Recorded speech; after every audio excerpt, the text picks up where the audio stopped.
সুপ্রিয় শিক্ষার্থী বন্ধুরা আসসালামু আলাইকুম। এই ভিডিওতে আমি ষষ্ঠ শ্রেণীর গণিতের মৌলিক উৎপাদকের গাছ শিখন অভিজ্ঞতার 64 পৃষ্ঠার সমাধান নিয়ে আলোচনা করব এবং এটা হচ্ছে প্রথম অংশ।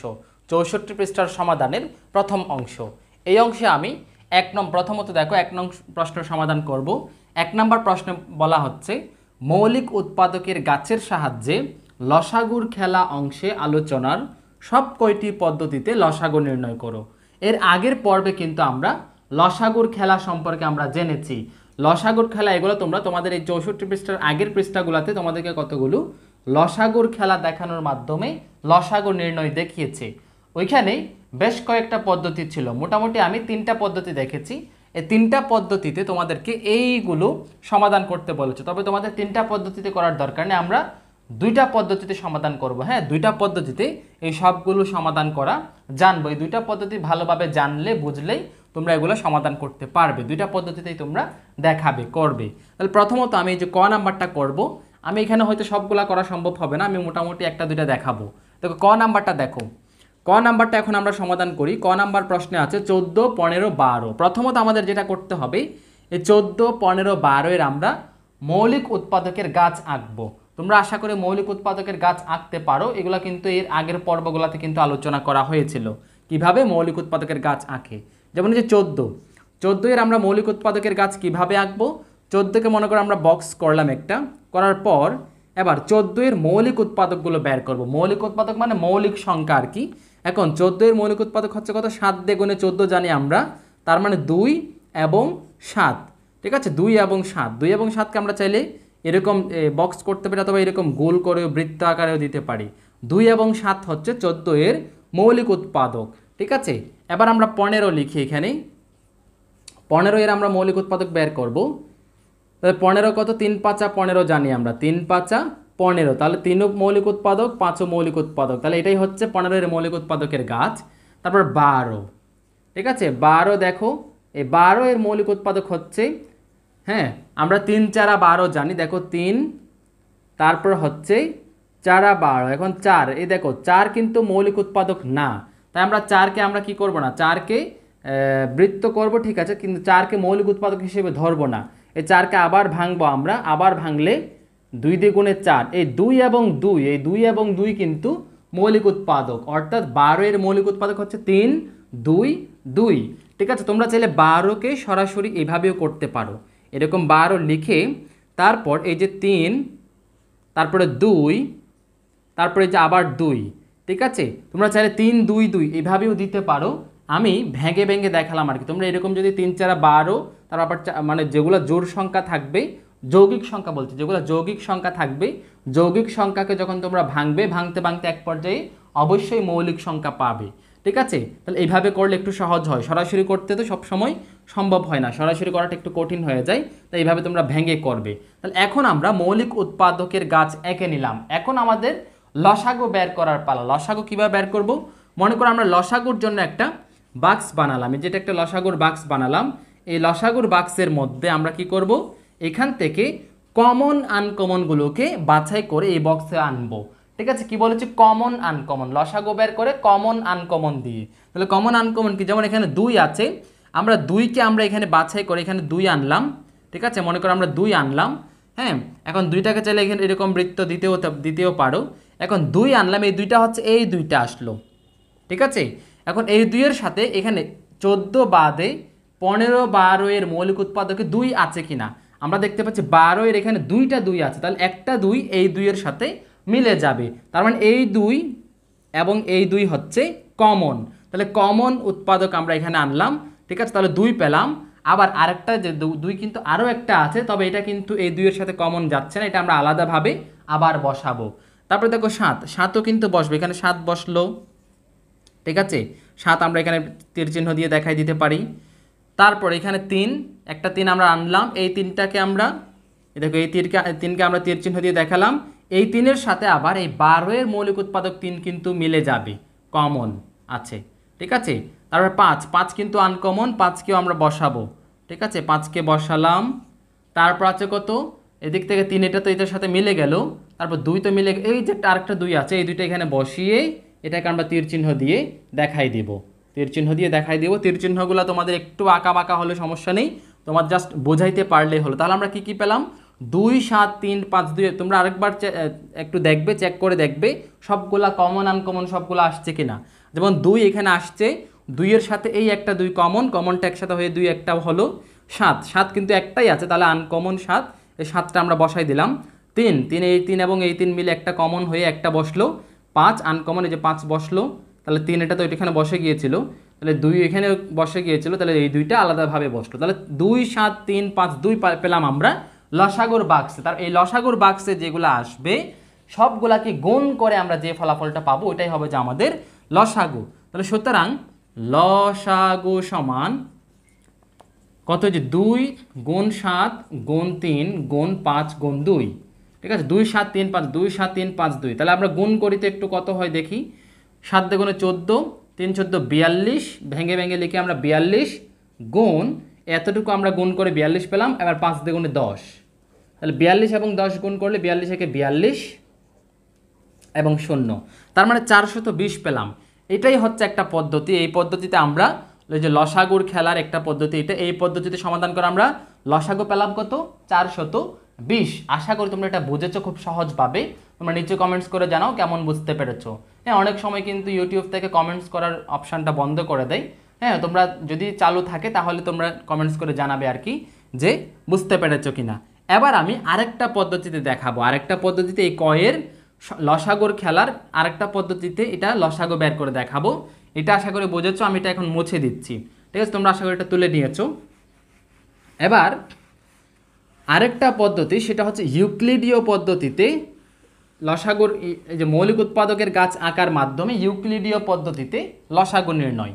তাহলে প্রথমত আমাদের এই বরাবরের মতো 14, এটার মৌলিক উৎপাদক বের করব। আচ্ছা, মৌলিক উৎপাদক বের করে নেই। এবার কিন্তু আমরা সরাসরি লিখব, মানে কত, 3 4 না 7 দুগুণে 14, 7 দুগুণে 14। ঠিক আছে, 7 দুগুণে 14 লিখলাম। তা 15 এর ক্ষেত্রে 3 5 15, 3 5 15। তারপর দেখো 12 এর ক্ষেত্রে কত জানি আমরা, 3 4 12 জানি। তবে আমরা এখানে সরাসরি লিখে দেই 3, 4 12, 4কে ভাঙলে এটা একটু সোজা করে দেই, 2, আবার হচ্ছে কত 2, 3 2 2, মানে 3 দুগুণে 6, 6 দুগুণে 12। তাহলে আমরা মৌলিক উৎপাদকের কাজ এঁকে নিলাম।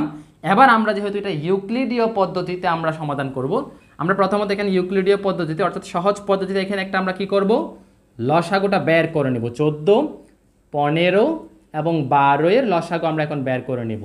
কিভাবে দেখো, প্রথমত কত দিয়ে যাচ্ছে, আমরা ছোট থেকে দিয়ে যাব। হ্যাঁ, তাহলে আমরা 2 দিয়ে দেই, 7 দুগুণে 14। তারপরে এখানে 15কে যাচ্ছে না, রেখে দিব, যেটা যাচ্ছে না এটা সরাসরি নেমে যাবে। তারপরে যে এটা কত, 6 দুগুণে 12। ঠিক আছে, এবার কত দিয়ে যাচ্ছে, এবার যাচ্ছে 3 দিয়ে। কমপক্ষে 2 বার যেতে হবে, কমপক্ষে 2 বার। তাহলে 7কে যাচ্ছে না, 7 নিচে নামাই দিব। এটাকে 3 5 15, এটা 3 দুগুণে 6। এই 7 5 2 সবগুলা কিন্তু মৌলিক সংখ্যা, তাই এগুলাকে আর আমাদের কোনো সংখ্যা দিয়ে ভাগ দিতে হচ্ছে না, এভাবেই রেখে দিব। এবার আমাদের এখানে মৌলিক উৎপাদকের গাছ আঁকার পালা। এখন আমরা এই যে প্রথমত 2 দিয়ে দিয়েছি, তার মানে এখানে আমরা এই যে 2 কমন 2 কমপক্ষে 2 বার গেলেই হলো, এই কমন 2টা নিয়ে একটা 2 লিখব। কিভাবে দেখো, আমরা এখানে একটা 2 লিখলাম। হ্যাঁ, এবার এই 2টা এই 2 এর সাথে তীর চিহ্ন দিয়ে দেখাই দিব, এইখান থেকে একটা 2 নিয়ে তীর চিহ্ন দিয়ে দেখাই দিব। এবং এই 2টা হচ্ছে কি, এই 2টা, তাহলে এটার সাথে আমরা এটা তীর চিহ্ন দিয়ে এভাবে মিলাই দেই, তীর চিহ্ন দিয়ে মিলাই দিলাম। আশা করি তোমরা বুঝতে পেরেছো। এবার সবগুলো লেখার পর এখানে 14 এর মধ্যে আর অবশিষ্ট আছে কত, 7, 15 অবশিষ্ট আছে, 3 এবং 5 দুটাই অবশিষ্ট আছে। 12 এর মধ্যে একটা 2 তো নিয়ে নিলাম, তাহলে অবশিষ্ট আছে কত, 3 এবং 2। তার মানে এখানে 7টাকে আমরা আলাদাভাবে বক্স করি আবার। হ্যাঁ, তোমরা চাইলে এটা বৃত্তও দিতে পারো, মানে গোলাকৃতির বক্সও করতে পারো, এরকম চতুর্ভুজাকৃতির মানে বর্গাকৃতির বক্স, চারকোনা বক্সও করতে পারো, অথবা বৃত্তাকার বক্সও করতে পারো, এটা কোনো সমস্যা না। তারপর এখানে কত, এখানে আছে 3 5 15, 15 পোড়াটাই আছে, তাহলে 15। হ্যাঁ 15, তারপর এখান থেকে আছে 3 এবং 2, তার মানে 3 দুগুণে 6। এবং একটা বিষয় খেয়াল করো তোমরা, এই দ্বিতীয় এখানে 2 দিয়ে ভাগ দেওয়ার পর এখানে 7 15 6 ছিল, এখানেও দেখো 7 15 6। তাহলে আবার আমরা মৌলিক উৎপাদকের গাছ আঁকবো। এখন 7 নিজেই তো মৌলিক উৎপাদক, মৌলিক সংখ্যা, তাহলে 7 এখানে 7 লিখলাম। 15, এই যে 3 5 15 ভাঙবো আমরা 3 এবং 5। 6কে ভাঙলে এখানে কত কত ছিল, এই যে 3 এবং 2, তাহলে 3 এবং 2 এগুলোকে দেখো, এগুলো কিন্তু 6 এর মৌলিক উৎপাদক। এবার কত দিয়ে দিয়েছে, 3 দিয়ে দিয়েছে, তাহলে আমরা এখানে একটা নিচে 3 লিখবো, এখানে 3 লিখলাম। এই 3টা এই দেখো এখান থেকে 3 দিয়ে এই যেটাকে বৃত্তাকার করি, এই 3 এখানের সাথে মিলাই দিলাম, এই 3টা এটার সাথে মিলিয়ে দিলাম, ঠিক আছে। আর উপরে যে আমরা 2 দিয়ে কি দিয়েছিলাম, 2 দিয়ে যে আমরা এগুলাকে লসাগু 2 দিয়ে যে ভাগ দিয়েছিলাম, এই 2টাকে এদিকে সংরক্ষণ করবো, এই 2টিকে এভাবে বৃত্ত দিয়ে করতে পারি, অথবা আমরা এই 4 কোণা বক্স দিয়েও তোমরা চাইলে করতে পারো, ঠিক আছে। তারপর এখন 2 এবং 3 হল, এই 3টা কিন্তু এই 3-এর সাথে আমরা তীর চিহ্ন দিয়ে দেখাই দিব, এই তীর চিহ্ন দিয়ে দেখাই দিলাম, তীর চিহ্ন দিলাম, এই 3-এর সাথে দেখাই দিলাম। এখন আর কিন্তু যাচ্ছে না, মানে এখানে অবশিষ্ট আছে কত, এই যে 7 অবশিষ্ট আছে, 7কে এখানে যেহেতু কমন যাচ্ছে না, আমরা 7কে এখানে নিচে 7কে দিলাম, মনে করো এটা 4 কোণা বক্স দিলাম, ঠিক আছে। তারপর এখানে কত আছে, 5 আছে, 5কে আমরা নিচে নামাবো, 7 5 নামালাম। তারপর আর কত আছে, এখানে 2 আছে, এখানে একটা 2 আছে, তাহলে 2কে নামালাম, 2কে নামালাম। আর আগে থেকে তো 2 এবং 3 ছিল, ঠিক আছে। তোমরা 2 3-এর পাশে আমরা এই 2 3কে এইভাবে এখানে দিতে পারো, যে 2 3, মানে আগের 2 3, এই যে 2 দিয়ে দিলেও 3 দিয়ে দিলেও এই 2 3 তো এখানে নিলাম, এর বাইরে যেখানে 7, তারপর এই তীর চিহ্ন দিয়ে দেখাই দিয়ে দেখো 7 5, 5টাকে আমরা তীর চিহ্ন দিয়ে দিকে দেখাইলাম 5, এই 2 এই 2। আবার এই 7 5 2 দেখো, এই যে এখানে অবশিষ্ট যেগুলো ছিল এগুলো, তাহলে এগুলাও চাইলে তীর চিহ্ন দিয়ে দেখাই দিতে পারো। যেমন দেখো আমরা এখানে তীর চিহ্ন দিয়ে দেখাবো, এই যে এই 7টাকে মনে করে তীর চিহ্ন দিয়ে দেখালাম, এই যে এই 7 5, এই যে 5কে দেখাবো এবার আমরা 5, এই যে 5, তারপর 2 এই 2। তীর চিহ্নগুলো একটু আঁকা বাঁকা হলে সমস্যা নেই, তোমরা চেষ্টা করবে এমনি সোজা করে আঁকার, একটু বাঁকা হলেও কোনো সমস্যা নেই। তাহলে 7, এই যে এই 7, এই যে 2 এই 2 এই 3 এই 3, এই 7 5 দিয়ে যে 7 5, তাহলে এই সবগুলো যদি আমরা এখন গুণ করে দেই, যেটা পাবো সেটাই হবে যে 14 15 এবং 12 এর লসাগু। তাহলে আমরা একটু এখন গুণ করে দেখি, গুণটা আমি এই পাশে করছি। সুতরাং লসাগু সমান কত, 2 3 7 5 2, 2 গুণ 3 গুণ 7 গুণ 5 গুণ 2, তাহলে কত হয়, 3 দুগুণে 6, 6 7 42 এবং গুণ 10, 5 দুগুণে 10, তাহলে 42 এবং 10 গুণ করলে 420। এর আগেও আমরা 420 পেয়েছিলাম, মনে আছে, এখনও আমরা 420 পেয়েছি। তাহলে এইভাবে আমরা, এটা হচ্ছে ইউক্লিডীয় পদ্ধতিতে মৌলিক উৎপাদকের গাছ আঁকার মাধ্যমে সমাধান, লসাগু বের করা। এটা একটা লসাগুর খেলা, এর আগে একটা দেখিয়েছিলাম, ওইটা একটা পদ্ধতি, এটা একটা পদ্ধতি। আশা করি তোমরা খুব সহজভাবে বুঝেছো এবং এটা তোমরা এখন খাতায় তুলে নিতে পারো। এইভাবে এইটা যদি তোমরা বুঝতে পারো, এই দুইটা পদ্ধতি যদি, এই ক নাম্বারের সমাধান যদি তোমরা ভালোভাবে বুঝতে পারো, তোমরা খুব সহজভাবে খ নাম্বার, গ নাম্বার, ঘ নাম্বার এবং ও নাম্বার সবগুলো তোমরা খুব সহজেই করতে পারবে, এটা আমার বিশ্বাস, ঠিক আছে। এবং আমি এই খ গ ঘ উ এগুলো কিন্তু এখন এখানে সমাধান দেখাচ্ছি না, কারণ সমাধান দেখাতে গেলে ভিডিওটা অনেক লম্বা হয়ে যাবে। এই সবগুলোর সমাধান তোমরা আমার ফেসবুকে আমি হ্যান্ড নোট আকারে দিয়ে দিব। এই যে নিচে আমার ডেসক্রিপশন বক্সেও কিন্তু আমার ফেসবুক লিঙ্ক দেওয়া আছে, তোমরা এখন স্ক্রিনেও দেখতে পাচ্ছ আমার ফেসবুক লিঙ্ক।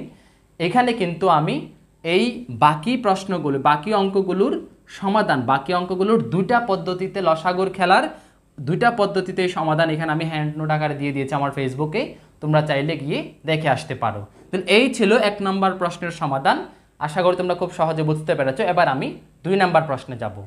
এবার 2 নং প্রশ্নটা দেখো, 2 নম্বর প্রশ্নে বলা হচ্ছে গসাগু ও লসাগুর মধ্যে সম্পর্ক। এখানে আমি বইতে যেরকম লিখেছে হুবহু এটা তুলেছি এবং বিষয়টা এখন তোমাদেরকে ভালোভাবে বুঝিয়ে দেওয়ার চেষ্টা করব। এবং এটা কিন্তু অনেক ইম্পর্ট্যান্ট একটা বিষয়। দেখো বলা হচ্ছে গসাগু ও লসাগুর মধ্যে সম্পর্ক, তার মানে এখন আমরা লসাগু এবং গসাগুর মধ্যে সম্পর্কটা সম্পর্কে বিস্তারিত জানবো। দেখো, যে কোনো দুইটি সংখ্যা 10 এবং 30 নিয়ে মৌলিক গুণনীয়কগুলো নির্ণয় করা হলো। তার মানে 10-এর মৌলিক গুণনীয়ক 2 এবং 5 এখানে নির্ণয় করলো, 30-এর মৌলিক গুণনীয়ক 2 3 5, ঠিক আছে, নির্ণয় করলো। তোমরা মৌলিক গুণনীয়ক নির্ণয় করা আশা করি তোমরা প্রত্যেকে জানো। তারপর আমি তোমাদের বোঝার সুবিধার্থে খুব সহজে কিভাবে যে কোনো সংখ্যার মৌলিক গুণনীয়ক বের করবে সেটা দেখাচ্ছি। দেখো, যেমন মনে করো 10-এর মৌলিক গুণনীয়ক কীভাবে নির্ণয় করবে, যে 10 দিলাম, এটা তো ছোট সংখ্যা, যে কেউ পারবে যে 2 দিয়ে 5 দ্বিগুণে 10, এই 5টায় যতক্ষণ পর্যন্ত দিকে আমরা মৌলিক সংখ্যা পাবো না ততক্ষণ করে যাব। যেমন আমি বড় একটা সংখ্যা দেখাই, মনে করো 50। হ্যাঁ, এখন 50-এর মৌলিক গুণনীয়ক কীভাবে বের করবো, আমরা এইভাবে দিলাম।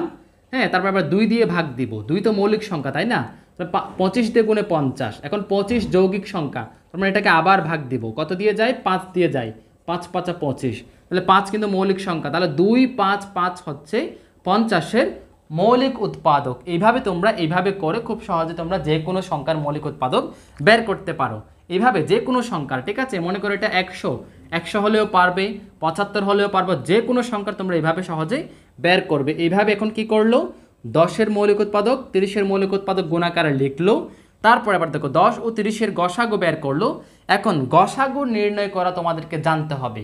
আমরা লসাগুর ক্ষেত্রে বলেছি কমন আনকমন সবগুলো, তবে গসাগু এর ক্ষেত্রে শুধুমাত্র কমনগুলো, মানে 2 বা ততোধিক সংখ্যার মৌলিক উৎপাদকের মধ্যে যেগুলা কমন আছে শুধু কমনগুলাকেই আমরা নিতে পারবো গসাগু এর ক্ষেত্রে। যেমন 10 এবং 30-এর গসাগু এখানে কত কত দেখো, 2 এবং এখানে 10-এর এখানে 2 আছে, 30-এর এখানেও একটা 2 আছে, তাহলে একটা 2 কমন, একটা 2 কমন, তাহলে একটা 2কে আমরা গসাগু এর এখানে বসালাম। আবার 5 এখানে একটা আছে, এখানে 5 একটা আছে, তাহলে 5ও একটা একটা কমন পাচ্ছি, 5কেও নিলাম। 3 কিন্তু 30-এর এখানে 3 আছে, 10-এর এখানে 3 নাই, তাই এখানে 3টা কিন্তু নিল না। কেন? কারণ গসাগু বের করার সময় কিন্তু শুধুমাত্র কমনগুলাকেই নিবে, শুধুমাত্র কমন, আনকমন কিন্তু নিবে না। যেমন 3 কিন্তু আনকমন ছিল, তাহলে তাই 3কে নেয় নাই। তাহলে 5 এবং 2-এর গুণফল হচ্ছে কত, 10, তাহলে 10ই হবে যে 10 এবং 30-এর গরিষ্ঠ সাধারণ গুণনীয়ক বা গসাগু। এবার লসাগু দেখো, লসাগু তো বের করা একটু আগেও বলেছি, এখন আবার দেখো যে কমন আনকমন সবগুলো, মানে 2 আছে 2 নিলাম, 5 আছে 5 নিলাম, এখানে দেখো 2 5 তো নেওয়া হয়ে গেল, 3 নিলাম, মানে সর্বাধিক যতবার আছে, 2 সর্বাধিক আছে একবার, তাই একবার নিলাম, 5 সর্বাধিক আছে একবার নিলাম, 3 সর্বাধিক আছে একবার নিলাম, এখানে সবগুলা কিন্তু নেওয়া হয়ে গিয়েছে, তাই এখানে গুণফল কত, 30। ঠিক আছে, আশা করি তোমরা লসাগু গসাগু দুইটা বুঝেছো। লসাগু গসাগু বের করার কিন্তু আরও অনেক পদ্ধতি আছে, তাহলে তোমরা এইভাবে ইউক্লিডীয় পদ্ধতিতেও বের করতে পারো। যেমন 10 30, এর 5 দিয়ে গুণে 10, 15 দিয়ে গুণে 30, আবার 3 দিয়ে যাবে না, 5 দিয়ে যাবে, 5 একে 5, 3 5 15, আর যাচ্ছে না, তাহলে সবগুলো গুণ করব, যে 2 5 3 গুণ করলে কত আসে, এই যে 5 দিয়ে গুণে 10, 3 10 30, 30ই আসে, 30ই হবে যে আমাদের কি লসাগু। এই ইউক্লিডীয় পদ্ধতিতে অর্থাৎ এই সহজ পদ্ধতি কিন্তু গসাগু বের করা যায়। কিভাবে দেখো, এবার আমি গসাগু দেখাচ্ছি, এটা তো লসাগু তো সবগুলা গুণ করতে হয় তাই না, আর গসাগু এর ক্ষেত্রে শুধুমাত্র দেখো সবগুলা, প্রথম শর্ত হচ্ছে সবগুলাকে ভাগ যায় এমন, যেমন 2 দিয়ে সবগুলাকে ভাগ যাচ্ছে, তাহলে 5 দিয়ে গুণে 10 এবং কত 15 দিয়ে গুণে 30, আবার সবগুলাকে ভাগ যাচ্ছে এরকম আমরা 5 পাচ্ছি, 5 একে 5, 3 5 15, তাহলে এখন গসাগু হবে কোনটা, শুধুমাত্র 2 এবং 5, শুধুমাত্র 2 এবং 5-এর গুণফলই হবে যে গসাগু। এই 3টাকে শেষের এগুলাকে নিব না, যেগুলা দিয়ে আমরা ভাগ দিব সেগুলাকেই নিব, যেমন 2 এবং 5-এর গুণফলই হবে যে গসাগু। আশা করি তোমরা গসাগু লসাগু বের করা জানো। এখন এই গসাগু এবং লসাগুর সম্পর্কটা এখানে বিস্তারিত আলোচনা করছে। দেখো আবার 10 ও 30 সংখ্যা 2-এর গুণফল, অর্থাৎ আমরা 10 এবং 30কে যদি এমনিতে গুণ করি তাহলে কত, 30 এবং 10 গুণ করলে দেখো 3 একে 3, 0 0 বসে যাবে, তার মানে 300। 10 এবং 30-এর গুণফল কত, 300, 10 এবং 30-এর গুণফল হচ্ছে 300। আমরা 300টা এখানে মনে করে লিখলাম, এই দুটো মুছে দেই, 10 এবং 30-এর গুণফল কত হয়, 300 পেলাম আমরা, 10 গুণ 30 পাই যে আমরা 3 একে 3, 0 0 গুণ করলে 300, তোমরা রাফ করে দেখতে পারো 300 পাবে। হ্যাঁ, তারপর দেখো যে গুণফল 10 গুণ 30, এই 10কে ভেঙে মৌলিক উৎপাদক বানিয়ে 30কে ভেঙে মৌলিক উৎপাদক বানিয়ে লিখলো আর কি, গুণ করে আমরা 300 পাবো, সমান গসাগু গুণ লসাগু লিখে দিল। তাহলে গসাগু গুণ লসাগু, এটা কি কথাটা কি সঠিক, আমরা একটু যাচাই করি। গসাগু কত পেয়েছে, 10 পেয়েছে, তাহলে গসাগু 10, লসাগু কত, লসাগু পেয়েছে 30, তাহলে 10 গুণ 30, আমরা তো দেখতেই পাচ্ছি 10 30 10 30, তার মানে অবশ্যই 300 300 হবে। তার মানে আমরা দেখতে পাচ্ছি যে সংখ্যা দুটির গুণফল, সংখ্যা দুটির লসাগু গসাগু এর গুণফল পরস্পর সমান। ঠিক আছে, তাহলে সুতরাং আমরা একটা বিষয় এখন জানতে পারলাম, আমরা এখন একটা সিদ্ধান্তে উপনীত হলাম যে দুটি সংখ্যার গুণফল সংখ্যা দুটির লসাগু ও গসাগু এর গুণফলের সমান। ঠিক আছে, তাহলে আমরা এখন এটা সূত্র হিসেবে ধরে নিতে পারি, সূত্র হিসেবে আমরা এটা শিখে নেব, এটা একটু আমরা শিখে নেব খুব ভালো করে। এটা বেশ কয়েকবার লিখলেই কিন্তু তোমরা বিষয়টা সহজে মনে থাকবে এবং আজীবন মনে থাকবে। তোমরা এমনভাবে শিখবে যেন আজীবন মনে থাকে। বুঝে বুঝে শিখলে কিন্তু আজীবন মনে থাকে। দেখো কী বলা হচ্ছে, দুইটি সংখ্যার গুণফল সমান সংখ্যা দ্বয়ের গসাগু গুণ সংখ্যা দ্বয়ের লসাগু। এটা যে কোনো দুইটি সংখ্যা, ঠিক আছে, যে কোনো, এটা 10 এবং 30 হতে হবে এমন না, যে কোনো দুটি সংখ্যার গুণফল সংখ্যা দ্বয়ের গসাগু এবং সংখ্যা দ্বয়ের লসাগু এর গুণফলের সমান। এই কথাটা তোমরা খুব ভালোভাবে শিখে নেবে, এটা পরবর্তীতে কিন্তু কাজে লাগবে। একেবারে যখন ষষ্ঠ শ্রেণীতে কাজে লাগবে এমন না, এটা আরও পরে পরে আবার আসবে আবার আসবে আবার আসবে। হ্যাঁ, এই জন্য তোমাদের অবশ্যই এই বিষয়টা খুব ভালোভাবে শিখতে হবে, ঠিক আছে। তাহলে আশা করি তোমরা এই বিষয়টা খুব ভালোভাবে বুঝতে পেরেছো। এরপরে তোমাদের বইতে একটা কথা বলেছে, এই কথাটা মানে এই যে দুইটি সংখ্যার গুণফল সংখ্যা দ্বয়ের গসাগু এবং সংখ্যা দ্বয়ের লসাগুর সমান, এই কথাটা তোমরা লসাগুর খেলা অংশে যেভাবে মৌলিক উৎপাদকের গাছ এঁকে দেখিয়েছে ওইভাবে এঁকে তোমরা প্রমাণ করতে পারবে কিনা বা দেখাতে পারবে কিনা। হ্যাঁ, আমরা অবশ্যই দেখাতে পারবো। আমরা যে 10 এবং 30-এর আলাদাভাবে মৌলিক উৎপাদকের গাছ এঁকে কী করব, মৌলিক উৎপাদকের গাছ এঁকে আগে একবার লসাগু বের করব, একবার গসাগু বের করব। বের করার পর আমরা দেখাবো যে গুণফল লসাগু গসাগু এর গুণফলের সাথে ওই সংখ্যা দুটির গুণফলের সাথে মিলে যায়, এই বিষয়টা দেখাবো। এটা আমি এখানে আর দেখাচ্ছি না, এটা যদি প্রয়োজন হয়, এটা যদি তোমরা না পারো, যদি প্রয়োজন হয় আমি আমার ফেসবুকে ওই হ্যান্ড নোট আকারে ওইটা দিব। হ্যাঁ, তোমরা তখন পেয়ে যাবে যদি দেওয়া প্রয়োজন হয়। যদি প্রয়োজন না হয় তাহলে তার দেওয়ার দরকার নেই। তাহলে এই ছিল এই পর্বের আলোচনা। আশা করি তোমরা খুব সহজে সবগুলো বুঝতে পেরেছো। কেমন বুঝতে পেরেছো তোমরা নিচে কমেন্টস করে জানাবে। ভালো লাগলে ভিডিওতে একটা লাইক দিবে, আর তোমাদের বন্ধু বান্ধব সবাই যাতে উপকৃত হয়, সবাই যাতে এই বিষয়গুলো সহজভাবে জানতে পারে, তাই ভিডিওটা শেয়ার করে দিবে। এবং ভিডিওতে যদি নতুন হয়ে থাকো তাহলে সাবস্ক্রাইব করবে। তাহলে ভালো থেকো, সুস্থ থেকো, দেখা হচ্ছে পরবর্তী ভিডিওতে। আল্লাহ হাফেজ।